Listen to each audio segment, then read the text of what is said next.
Bonjour, bonsoir. Je me prénomme Siloé et je vous souhaite la bienvenue dans l'émission, dans la série, appelée Les questions de Siloé. En tant que célibataire, je me posais plusieurs questions et le coach ici présent a bien accepté de répondre à mes questions. C'est pour ça que je suis là ce soir. Donc, si en tant que célibataire, tu as aussi d'autres questions que tu aimerais poser au coach, tu peux les envoyer au numéro qui va s'afficher là-bas. Pour continuer, nous allons continuer directement avec les questions avec notre coach. Bonsoir coach. Bonsoir. J'espère que vous allez bien. Je vais très bien et c'est un plaisir de pouvoir répondre aux questions des autres. J'aurais souhaité avoir ces réponses avant mon mariage. Malheureusement, je n'ai pas eu ce privilège d'avoir quelqu'un qui réponde à ces questions et je me suis donné aussi comme responsabilité de répondre aux questions que les autres vont se poser.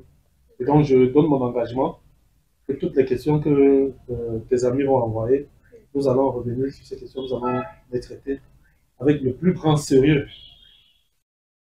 Alors, quelles sont tes questions?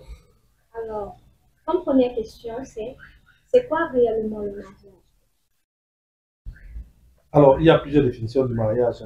Le mariage, c'est déjà un engagement, ce n'est pas un sentiment. Commençons parce que le mariage n'est pas un sentiment, ce n'est pas une émotion, le mariage n'est pas je dis souvent ça lors des conférences, ce n'est pas la consécration d'une relation amoureuse. Le mariage, ce n'est pas au bout d'une relation amoureuse. Le mariage va être un projet, quelqu'un s'engage à se marier, indépendamment des sentiments qu'il peut ressentir, mais il s'engage à se marier.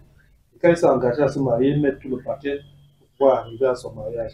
Donc le mariage, c'est l'union indissoluble de deux personnes de sexe opposé qui se mettent ensemble pour pouvoir se multiplier et, comme dit la parole de Dieu, remplir la terre et réaliser la mission que Dieu a assignée à ce couple-là. Pour moi, c'est ça le mariage. Mais je vais compléter encore la définition en disant autre chose qui est importante, c'est que le mariage, c'est un triple engagement. C'est un engagement, j'ai dit tout à l'heure, c'est un engagement du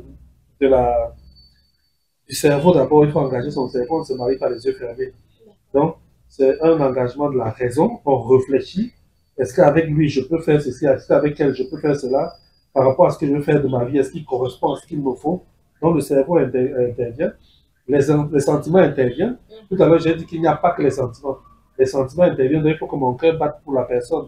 Mon cœur peut ne pas battre pour la personne au début. Mais pendant le processus, commencer à battre. Moi, je recommande qu'on n'entre pas dans un mariage sans que le cœur batte. Il faut absolument arriver entrant dans le mariage avec les émotions qui sont engagées. Et puis, la troisième chose, c'est que le mariage, c'est un engagement de la volonté. Et tu vas remarquer que lors des mariages, on pose sur la question, voulez-vous prendre pour époux?